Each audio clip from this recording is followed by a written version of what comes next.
Gamers and gentlefolk, hello and welcome back to another broadcast of the Nexus gaming series. I'm going to be your host, The Sound, and I am happy to bring a replay cast. This is Division D East, a flex match between Rise and Grind and Flying Solo that got played back in week 2 of the competition. It's going to be a best of 3 series. I am unaware of the results, so I'll be finding out live with you at home. And to give a little background on these two teams, Rise and Grind have been together as a roster since Season 10, another great example of people sticking with this amazing league.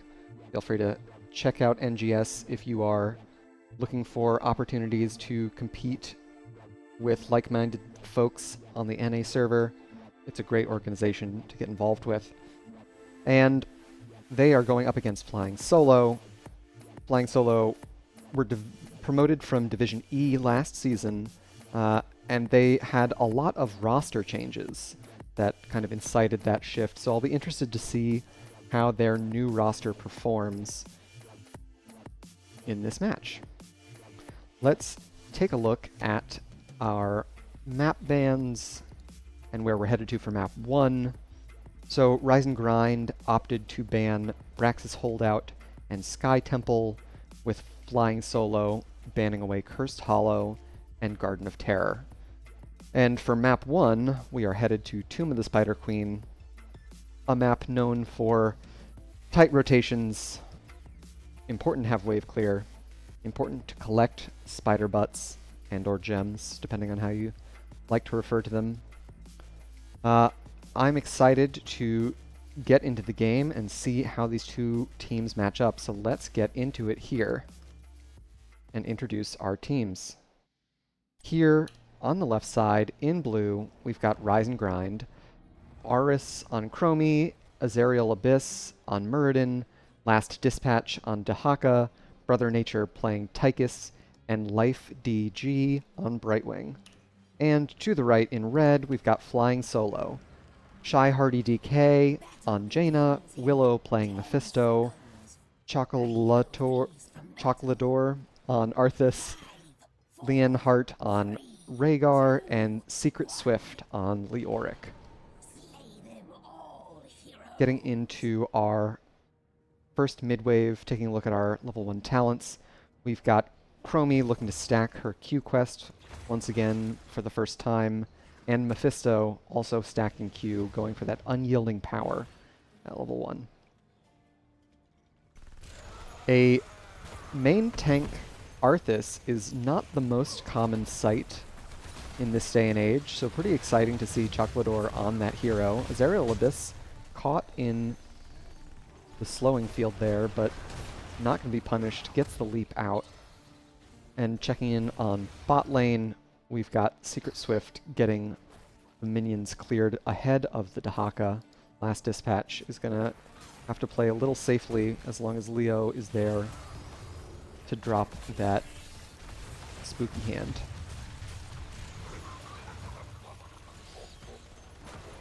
A fair amount of wave clear on the side of Flying Solo through that Jaina and Rhaegar. They've opted for a double mage setup, which is a little more uncommon. They won't have as much sustained damage to put pressure on Azariel Abyss on the Muradin.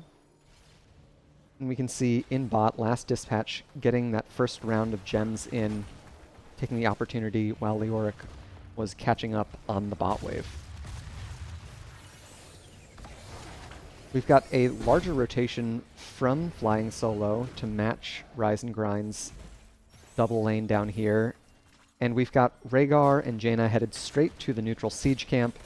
With 3 on the top half of the map from Rise and Grind, it is unlikely that our home team is going to get the contest in time here.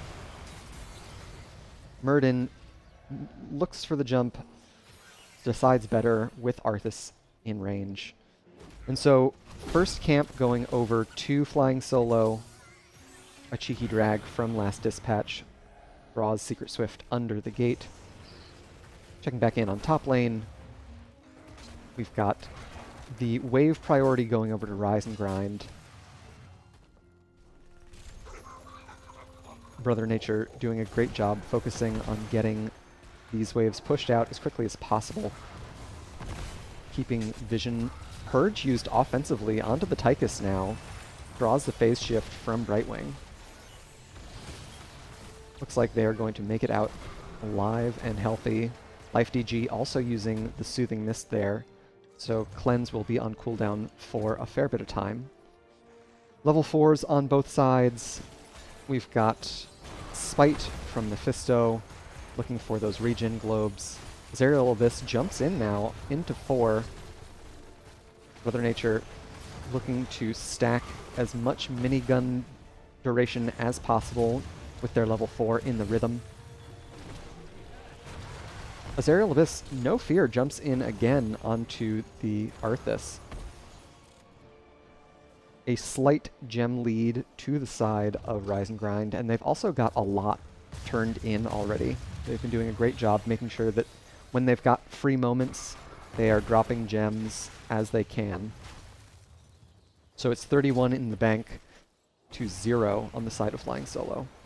Chocolador looking for stalls onto Brother Nature is not going to get it.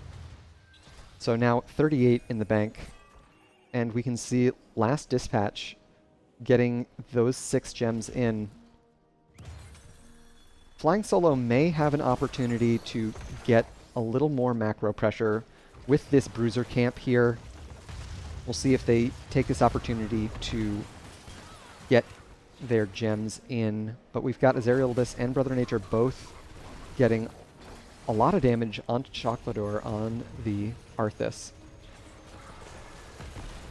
Willow and Shy Hardy DK trying to get as much damage onto the mid fort wall as possible while that camp is pushing. A great leap in is going to cost Willow their life. First blood going over to the side of Rise and Grind. A great slowing jump from Azariel Abyss using that heavy impact level 7 from Muradin. Taking advantage of the Mephisto Shade location being in vision there. And that's going to secure first turn in for Rise and Grind. And we can see they're doing a great job making sure that the waves are pushed up as far as possible.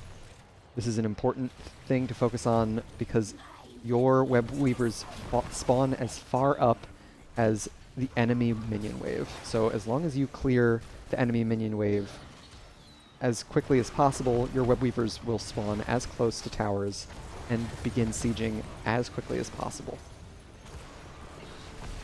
A heavy commitment to the top lane will allow for Flying Solo to repulse this objective, and it's going to be a time loop. No real follow-up onto Eris there, but letting everyone on Flying Solo know that Chromie has her heroic a little bit early, so best not to forget. A bite in onto Azariel Abyss is going to cost a lot of health to Leonhardt. Jaina able to peel a bit with her chill trait, and first fort goes over to the side of Rise and Grind. A great first objective phase for them. Still a very large wave here in mid lane, and Secret Swift holding lots of gems. It'll be very important for both Chocolador and Secret Swift to be as safe as possible while they hold on to the entire piggy bank of Flying Solo. Brother Nature caught by the slowing field, able to dash away.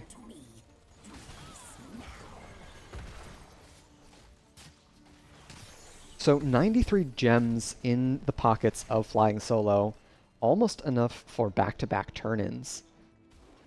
but they are struggling to find the opportunity to drop their gems.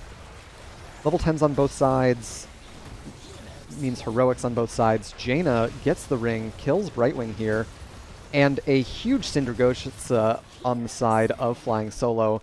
They're going to catch 2.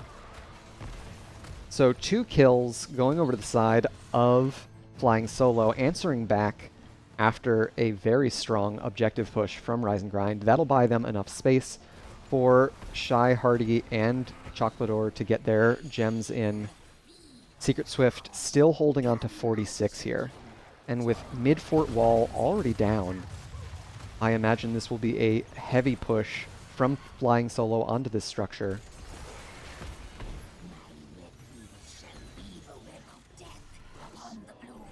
About a half-level lead for our red team. Entomb still available for Secret Swift, and we can see Flying Solo focusing on this top lane. We've got Leonhardt warding this rotation using the slow totem there. And Flying Solo are doing a great job interrupting the rotation from Rise and Grind, making sure they are as delayed as possible. A Durance goes on to Life DG, who pops the Soothing Mist, able to cleanse themselves. And Brother Nature pops Odin to anti-push here. So about a half of mid-fort goes down, as well as a 10th of top fort, perhaps. A little bit more of a productive objective phase for Rise and Grind on their first attempt, but Flying Solo does still have the gems in their pockets for a second turn-in. We'll see if Leoric in bot lane is able to get ahead of the Dahaka there and get those gems turned in. Azariel Abyss jumps in once again onto Willow, dropping a lot of damage onto the Mephisto. Phase Shift comes in from Brightwing, gonna get caught by the Ring of Frost. Another Durance and Syndragosa go out. Roots now onto Azariel Abyss. That's a dead Muradin. 2 for nothing over to the side of Flying Solo. These Ring of Frosts from Shy Hardy DK doing so much to lock down the heroes on the side of Rise and Grind. Secret Swift would really like to drop these 54 gems, but with Eris and Last Dispatch in range, they are unable to drop them. Of course, on the top side of the battleground, we've got Flying Solo working on this boss. Level 13's in their hand, about a half-level lead, and we've got a Brushstroke in from Last Dispatch. Brother Nature onto the backline here, taking a lot of damage. And it looks like Shyheart is going to eat that stun. A dead Jaina, a jump in from Azariel Abyss. Red team is falling exceptionally low. Dahaka still has a lot of health on the point, and that's going to be a successful boss invade from the side of Rise and Grind. A hectic fight there.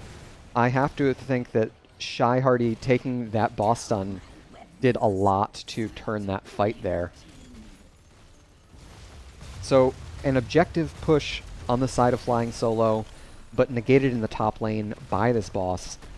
In all likelihood, the boss is going to get a lot more done in this top lane than either mid or bot objective are for Flying Solo.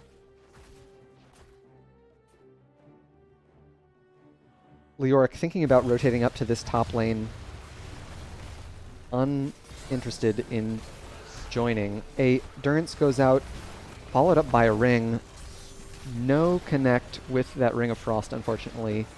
Syndragosa comes out as well, and it looks like Flying Solo are interested in chasing after missing most of their heroics. So we'll see if this chase is fruitful for them. Leonhardt getting really far ahead of the team here. Azariel Abyss jumps into the 4 of them. And without any consistent damage onto the Muradin, they are kind of allowed to just live in that backline for as long as they like. Flying Solo heavily reliant on those cooldowns. Chocolador gets hit by the drag. Last bit Dispatch doing so well with these digs. That's 2 kills going over to the side of Rise and Grind. Some gems lost, but nothing too serious. Of course, the biggest issue on the side of Flying Solo is that Rise and Grind are doing a lot to pressure the map. They've already taken down 2 forts with 1 objective phase. This second objective coming in is likely to get a lot done with how conscientious they're being in prepping their waves. Azerial Abyss jumps in onto Lionheart with the sidestep, drops the spray. Just a cheeky hello, how are ya? I'd love to see the banter.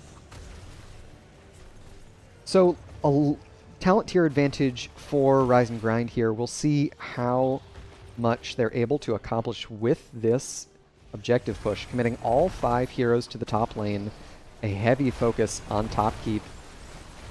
All the ults go flying, lots of damage falling onto Azerial Abyss. That's a dead Muradin. Last dispatch, unable to land the drag there.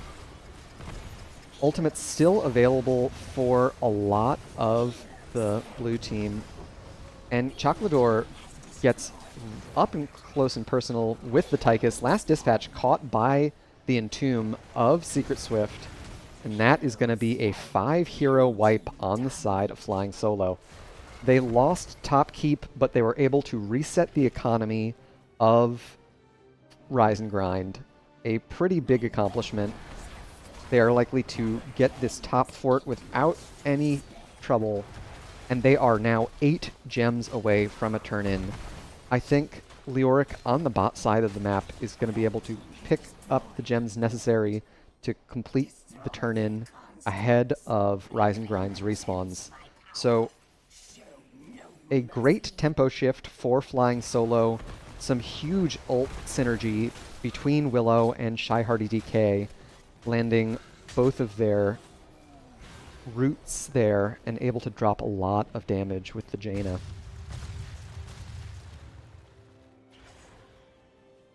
And it looks like we've got Secret Swift focusing instead of the turn-in onto this bot siege camp, getting as much macro pressure rolling in their favor as possible before Rise and Grind can stall these turn-ins. Level 18s on both sides. That gives Chromie her Storm talent and a root onto Brother Nature here. Lightning Reaction able to take a big chunk out of the Tychus. That level 16 talent from Willow on the Mephisto.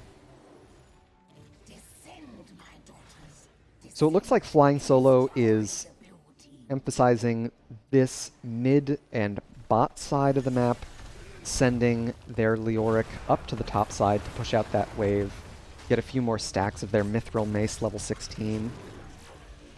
And here comes the Commandeer Odin, Brother Nature popping the Heroic to get as much siege done as possible, or anti-siege done as possible. Another great cleanse from Life DG gets Rise and Grind away from... Holy cow, so much damage onto... I swore Life DG was dead already, but now both globals going down. So much aggression available to Flying Solo with the Syndragosa. Secret Swift likely to go down here, but Brother Nature dashes in to a lot of Mephisto damage. They're going to go down. Bot keep eliminated. 1 hero alive for the side of Rise and Grind. Flying Solo may look to end here with both of their damage dealers available to them. They don't have the strongest core damage with Jaina Mephisto, but it is still 15 seconds before Dahaka responds. So they may look to stick around, clear out these waves, at least put catapult pressure onto the core. Especially with Secret Swift spawning relatively soon, thanks to their trait. And it looks like Flying Solo is going to back up, happy to get all 3 keeps, and once again reset the economy of Rise and Grind. A absolutely massive teamfight win for our red team. Storm talents on both sides now. We've got the Cold Snap, Center Ring of Frost secondary cast, Mimic for Mephisto, Death's Advance for the Chocolador, and it looks like the Silence Entomb is going to catch Last Dispatch Heroics flying on all sides here. A big double Ancestral on the side of Flying Solo. Last Dispatch taking so much damage from Secret Swift. Azerial Abyss the next to fall. Brother Nature in the center of Flying Solo. 3 for nothing. And it looks like Flying Solo are going to take that opportunity to head towards the core of Rise and Grind, understanding that they have a lot of pressure available to them now. Once again, the excellent ultimate synergies from the DPS of Flying Solo, able to clean up a lot of the health bars on the side of Rise and Grind. Another excellent play from Secret Swift to catch the Dahaka in the Entomb, preventing them from using too much of their essence. It's going to be a quick GG over to the side of Flying Solo. Well played to our red team for Game 1.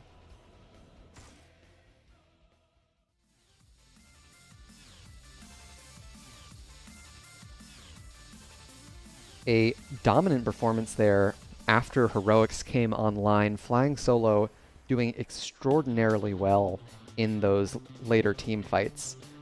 After a somewhat shaky start, Rise and Grind was able to get a lot done with their first objective phase, but in the end, Flying Solo was able to clutch it out.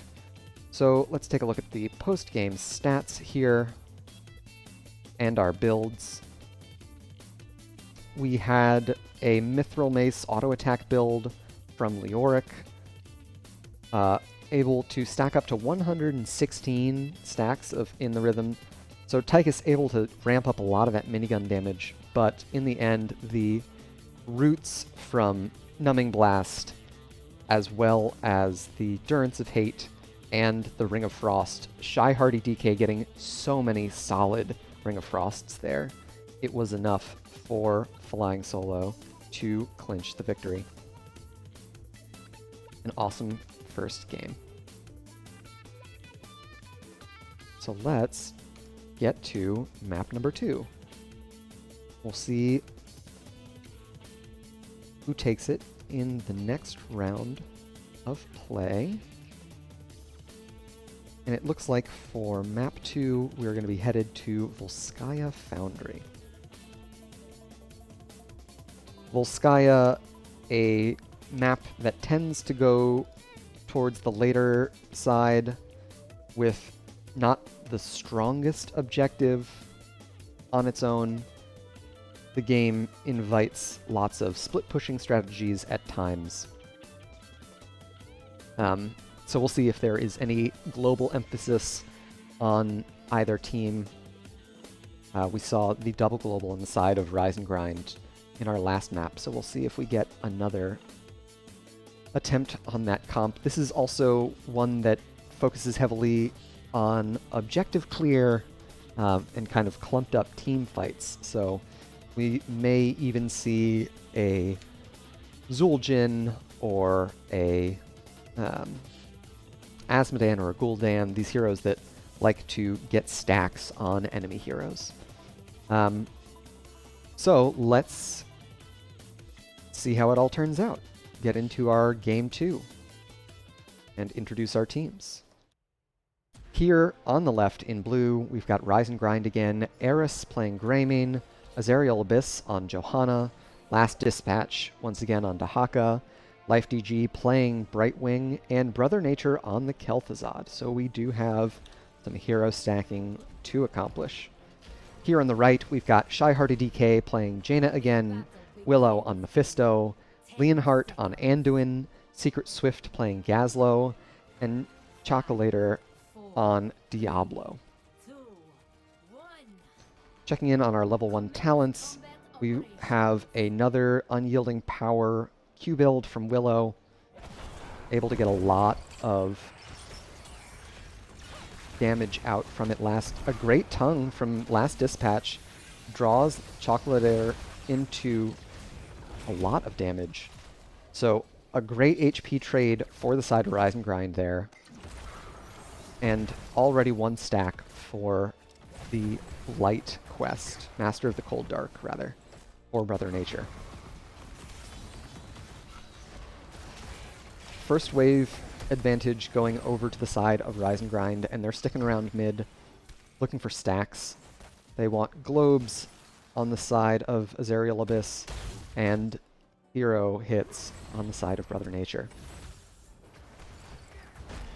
Johanna eating the Shadow Charge from Chocolator, but able to get out without trouble. They still have their Iron Skin available to them, so they are unafraid. 1 minute on the map marks the spawn of all of the mercenary camps. We'll see how our teams choose to prioritize those. It looks like in the top right, we've got Shy Hardy DK starting up on that siege camp, matched to the left by Rise and Grind. All 4 heroes committing here. Last Dispatch and Secret Swift blowing each other kisses and winking at one another, as is the off-lane way. An earlier camp grab going over to Rise and Grind will put Eris with Greymane onto the turret camp a little bit faster. They may be able to secure a second turret camp before first objective phase is over, which could be a slight fight advantage for them. With Kel'Thuzad on their side, we are likely to see Rise and Grind contest first objective pretty heavily, try and get as many stacks of the Kel'Thuzad baseline as possible. Shadow Charge in onto Life DG. Chocolator just reminding them that Diablo is here and can stun you. 10 stacks already for the Unyielding Power quest. Willow doing a great job to stack that quest here in the early game. A big power spike once that completes, unlocking a second charge of Skull Missile. Dead even on experience, and a first objective unlocking in just 5 seconds. A macro priority over to the side of Flying Solo may buy them enough space to hop onto this objective first and begin their progress. It is a W build from Diablo here. Chains and a drag land onto Willow there. Last Dispatch doing as much as they can to zone out Flying Solo here. Azerial Abyss pops the Iron Skin. No objective progress on either side here. Level 7's just a hair closer for Rise and Grind. But in bot lane, we've got Secret Swift working on catching up with that experience. Bit of a stalemate here on Objective 1. Both teams doing a lot of stacking here. Azerial Abyss pops the Iron Skin again. Turret comes down. Life DG falling very low. Turrets on both sides here. Lots of damage onto the Brightwing. They're able to back up and tap. So that is going to be enough progress secured. A Shadow Charge in onto Brother Nature. Maybe a flip available. Unable to do it. And a bunch of Kel'Thuzad damage. Diablo dragged under towers is going to go down. First blood to the side of Rise and Grind. So able to get channel. And that's a completed subdue. That is so huge. And that's another kill onto 2 there. Secret Swift trading 3 for 2 here. Secret Swift falling very low, but able to peel for themselves with the Dynamite, whatever that ability is called for Gazlowe. So a hectic back and forth there. 1 kill greater for Rise and Grind. Able to get a little bit more hero XP. And speaking of experience, we can see both teams doing really well, keeping pace with one another on that minion experience and mercenary experience.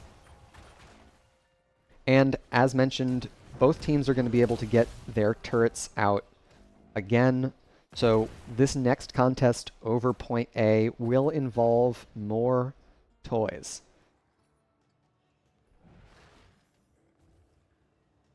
We've got Secret Swift pushing out 1 more wave in bot, trying to even up this XP. Brother Nature taking a lot of damage from Willow here. Chocolator way far on the other side of the objective. Last Dispatch taking a bunch of damage themselves, using that W build to stay healthy. that spell armor available to the Dahaka. Shy Hardy DK is going to go down. Another death for Jaina. Diablo doesn't look too healthy themselves. Eris taking it to the Lord of Terror. They're able to back out, but Flying Solo is repulsed. Rise and Grind able to secure first Protector. They're going to send it down to the bottom lane.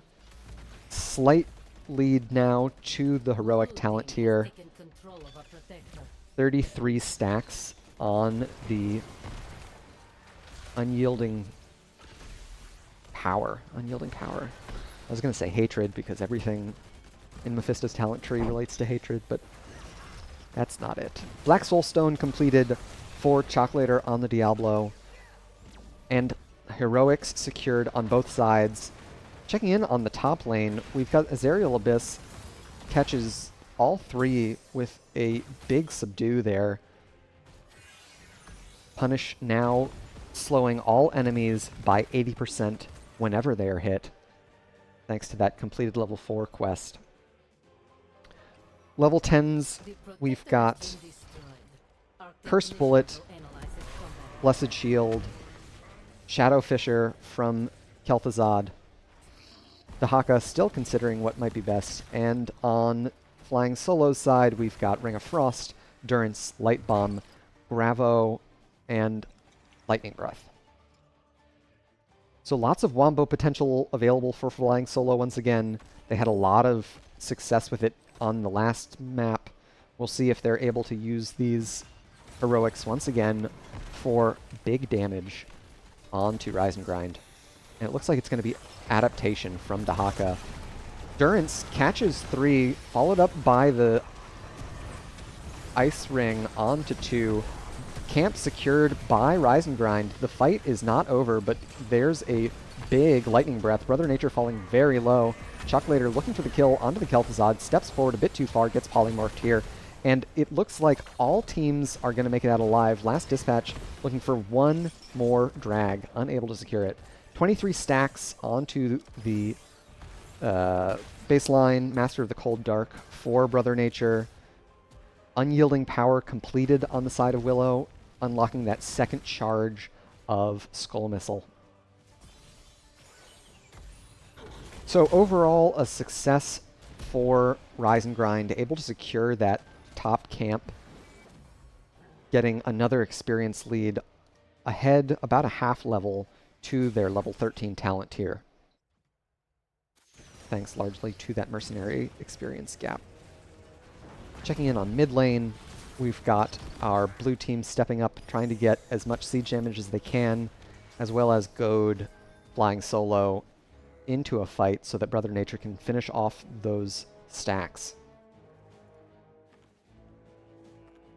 Blue team thinking about gank onto Secret Swift. They're playing it safe and unlikely to fall to that rotation.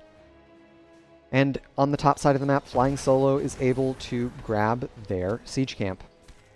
With a heavy commitment to the bot half of the map, I don't know if Rise and Grind are going to be here in time, but Secret Swift is going to go down here. Brother Nature falling low themselves, but able to secure that kill thanks to the Glacial Spike, which is unlocked at the midway of their baseline quest.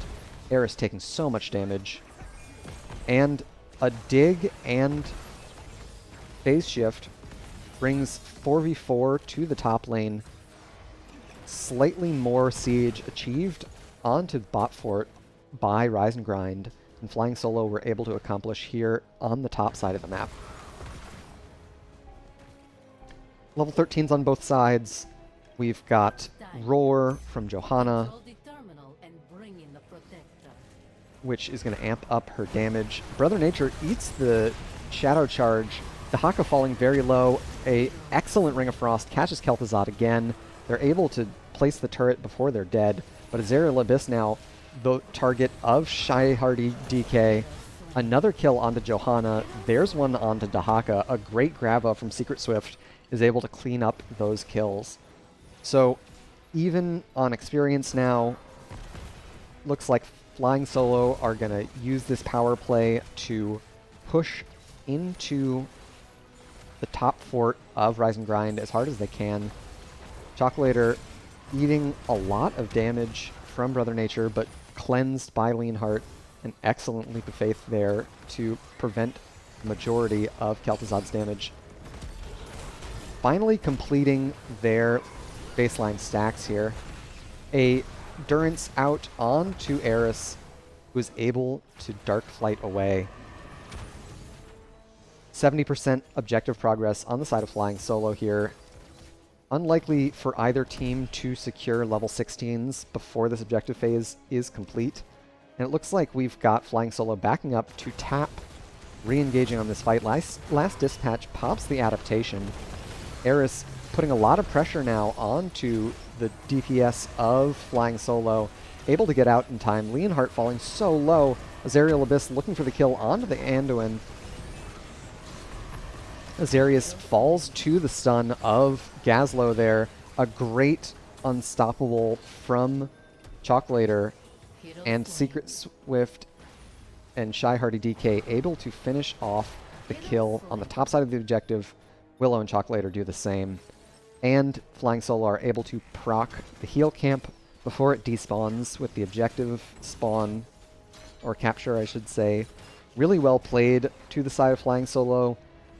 These kills are going to secure them the 16 talent tier, which is a big power spike for Willow. Once again, that lightning reaction unlocking so much damage potential in Q build. A full W build Diablo is able to put a lot of pressure onto Rise and Grind now. Chalklator reducing the enemy team's damage and slowing them, as well as ramping up their own spell damage for big lightning breath combos.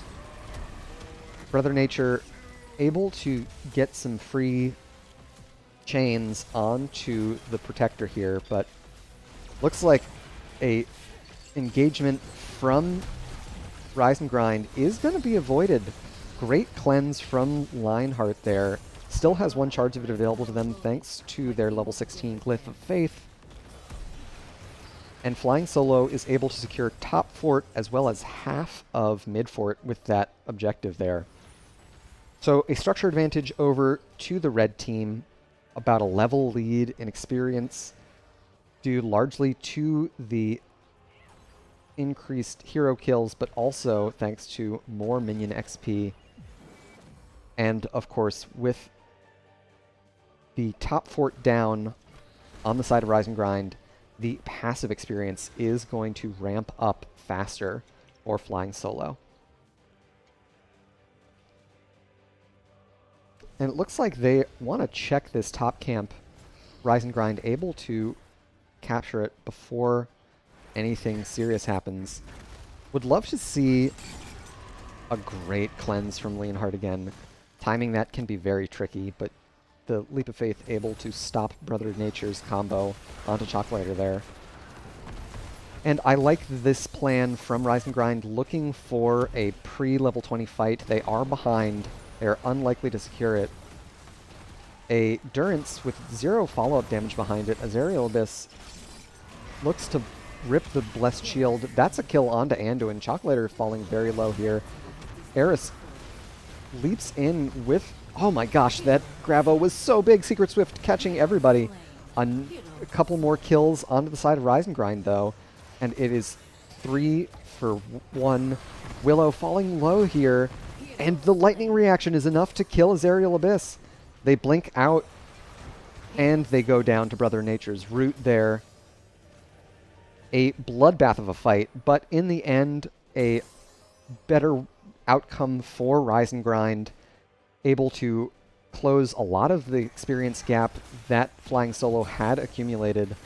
Ooh, a narrow miss by Brother Nature.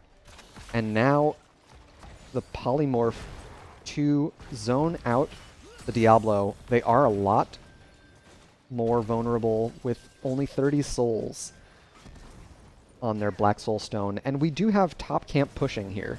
So pressure on both sides of the map for Rise and Grind.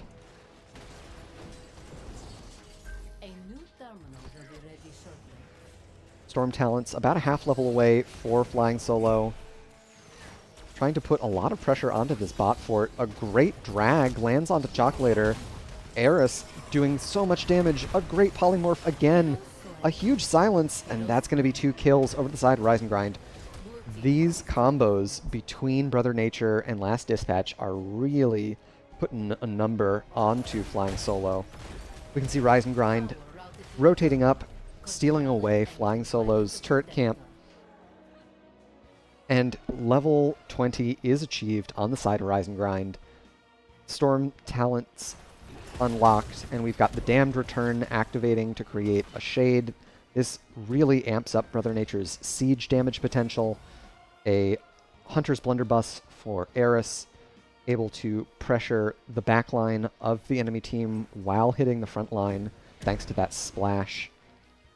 And on bot, we've got Brightwing channeling Life DG, doing the good thing that all healers love to do, sitting still on the objective point on Volskaya. It makes a lot of sense, of course. With a Brightwing, they have a global teleport. They're able to support their team across the map if need be. And that's freeing Rise and Grind up to put pressure on the rest of the map. No contest onto point C. We'll see how Rise and Grind look to push with their objective. It is a tricky late game objective to use well because it does take some of your teammates away. Secret Swift caught in vision here, drops the Gravo, catches 2 into the Ring of Frost. They trade 1 for 1 there, but lots of blue health bars falling low. Shy Hardy DK now able to survive. Willow gets the kill onto Eris though. Azerial Abyss's level 20 is popped, and Chocolator takes them out. Should have chosen easier difficulty for that Diablo run, I guess. And with 2 kills, it's just going to be a chase onto Brightwing here. Life DG going to be in danger once they pop out of the objective. Black Soulstone is complete for Chocolator. They're able to respawn in just 5 seconds if and when they die.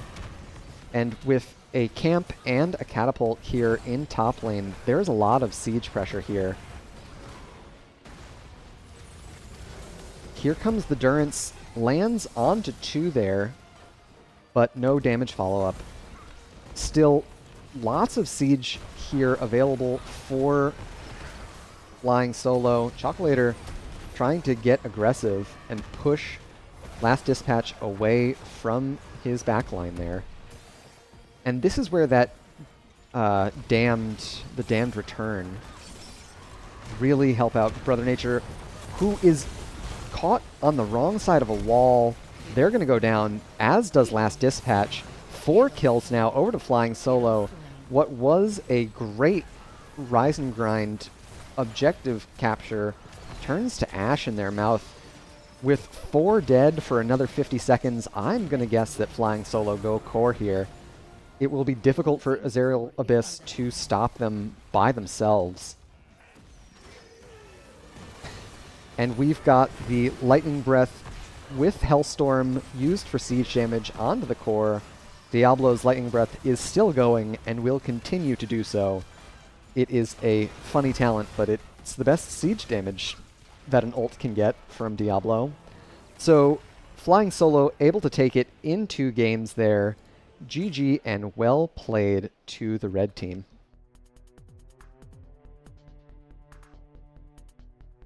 An absolute dominant couple fights there at the end. Some huge ults coming out from the Gazlo players. Secret Swift able to capture so many people in those Gravos and set up the Jaina Ring of Frosts. Shy Hardy DK doing so well to get value out of that ultimate. Too often, I think I see Jaina's pick it and miss. So really exciting to see people who are competent with it getting a lot of value out of it. Let's take a look at our post-game stats and builds. Anything of note to comment here. Pretty standard talents overall. We already remarked on the Hellstorm. Lightning Breath lasts 200% longer. A great talent. Lots of fun to see it last for that long. And we did see the Indestructible from Azerial Abyss. Unfortunately, they were unable to leverage that for a serious win. Checking in on the stats, Mephisto, absolute top of the board there with 94,000, thanks to that Q build, able to get so much damage with 2 charges of your Skull Missile. Kel'Thuzad, no slouch. Brother Nature, close to 70,000 there. But in the end, it was Flying Solo's dominant teamfight wins that carried the day. So well played to both of our teams, very back and forth. The scoreline definitely doesn't tell the whole story here.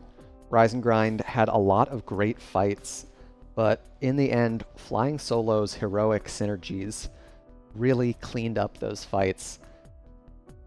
Shy, Hardy, DK getting lots of value following up either a Durance from Willow or a Gravo Bomb from Secret Swift. So well played to those teams.